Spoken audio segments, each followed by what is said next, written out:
खासियाबारि गोजौसिन फरायसालिनि सनाथि मायथाइ फोरबोआ साननैनि हाबाफारिजों खुंफुंजाबाय।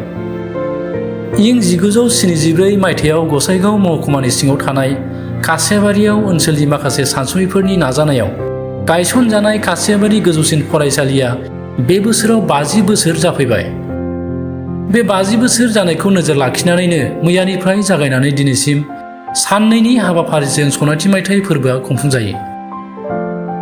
दिनै जोबथा सानाव फुंबिलियाव फिरफिला बिरहोनाय, सनाथि मायथाइ फोरबोनि अन्थाइ खाम्फा बेखेवनाय आरो रुंसारिफोरनि सावगारियाव बिबार बावनाय बायदिनिफ्राय हाबाफारिया जागायजेनो। बेनि उनाव सनाथि मायथाइ फोरबोखौ लोब्बा लाखिनानैनो मोनसे हारिमुआरि हान्जा सुरनाय हाबाफारियाबो खुंफुंजायो। बे हाबाफारिखौ दिनै जमदुवार बियाबनि TCLCC मासिगिरि निरद नार्जारी बिथाङा बेखेवनानै होयो। हाबाफारियाव बाहागो लानानै बिथाङा खौरां बिजोङाव ओरैबायदि फोरमायो। जोंनि खासियाबारि हालामनि ओनसोलनि जे नायल' जाल' गंसेल' जेनेबा खासियाबारि हाइ स्कुल, बे हाइ स्कुला 1974 मायथाइयावनो जोंनि ओनसोलनि माखासे मेलेमजिबि बिथांमोननि दैदेननायाव मानगोनां गाहाय फोरोंगिरि हिसाबै बे ओनसोलनिनो सासे मुख'जाथाव मानगोनां अमर सिंह कच सारखौ गाहाय फोरोंगिरि महरै गायसननानै फैयै फैयै दिनै 2024 मायथाइ मोननाय लोगो लोगो 50 बोसोर जाफैबाय।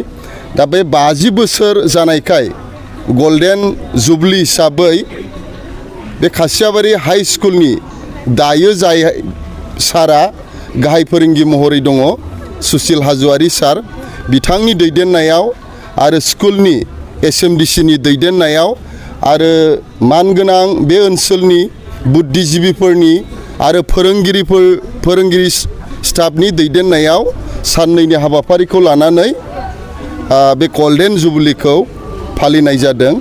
आरो बे गल्डेन जुबलीजों लोब्बा लाखिनानैनो मोनसे हाबाफारि, बे हाबाफारियानो जाहैबाय कालचारेल रेलि, हारिमु हान्जा सुरनाय हाबाफारि। बेखौ दायो जोङो अलरेडि जोङो बानायखांबाय।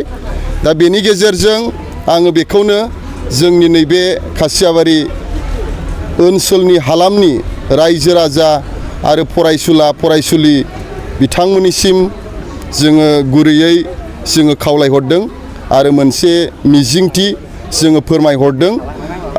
नैबे जोंनि खासियाबारि जे फरायसालि, बे फरायसालिनिफ्राय दायो गोबांथार मोजां मोजां मा होननानै बुङो, मोजां मोजां शिक्षा लानानै गिदिर जेनेबा शिक्षा लानानै जोंनि गेजेरनिफ्राय मोजां मोजां गोबां डिपार्टमेन्टफोराव गोबां साख्रि मावलांबाय। बिदिनो जेनेबा फोरोंगिरिफोर जाबाय, गाहाय फोरोंगिरि जाबाय, डिफेन्सआवबो मावबाय, फरेस्टआवबो मावबाय।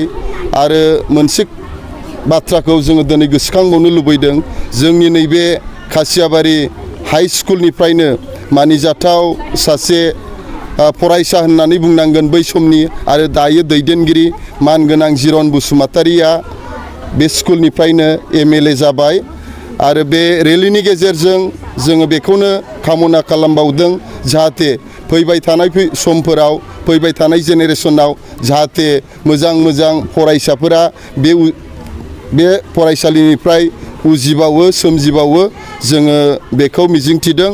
आरो बेजों लोगोसे जाहाथे जोंनि फरायसाफ्रा फरायनायाव गोसो होयो, गाज्रि जानाय लोंनाय, गाज्रि सोबनाय, गाज्रि माखासे आखुथायनिफ्राय गोजानाव थानानै गावनि जेनेरेसनखौ, फिउचारखौ सिन्था खालामनानै जाहाथे फरायनायनि फारसे गोसो होयो। आङो बेखौनो दिनैनि कालचारेल रेलि हाबाफारिनि फ्लेग अफ आलासि महरै आङो खावलायनाय जाबाय।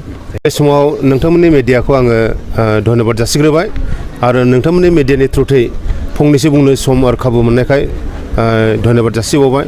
दा गल्डेन जुबली सेलिब्रेसनखा मैयानिफ्राय जाबाय, दिनै नैथि दिन, दिनै गेवलां मेल जागोन आरो फुंनिफ्राय जोङो दानो फिरफिला दिखांनायजों लोगोसे जुबली खाम्फा बेखेवबाय आरो रुंसारि जानायफोरनो बिबारबो बावबाय आरो लोगोसे बिनि उनावनो जोङो रेलि, कालचारेल रेलिखौ खालामबाय।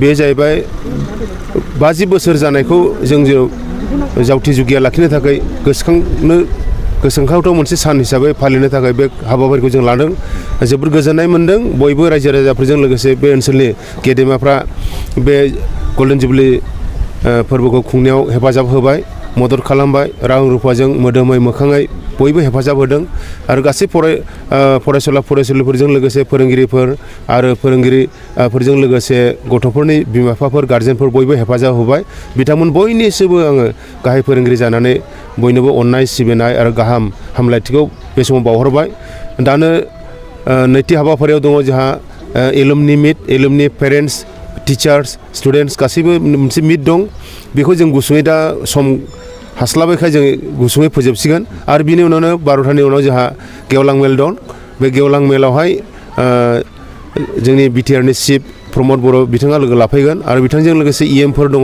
आरो गोबां गेदेमाफोर बेयाव लोगो लाफैगोन बेनिखायनो बे हाबाफारियावबो आं खावलायनो सानदों बयबो जाहाथे लोगो लाफैयो आरो बे गल्डेन जुबलि सेलेब्रेसनखौ जाफुंसार होयो बेखौनो मिजिंथिनानै आंनि बुंनांगौ बाथ्राखौ एसेखिनिखौनो बुंनानै दोनबाय गोजोन्थों।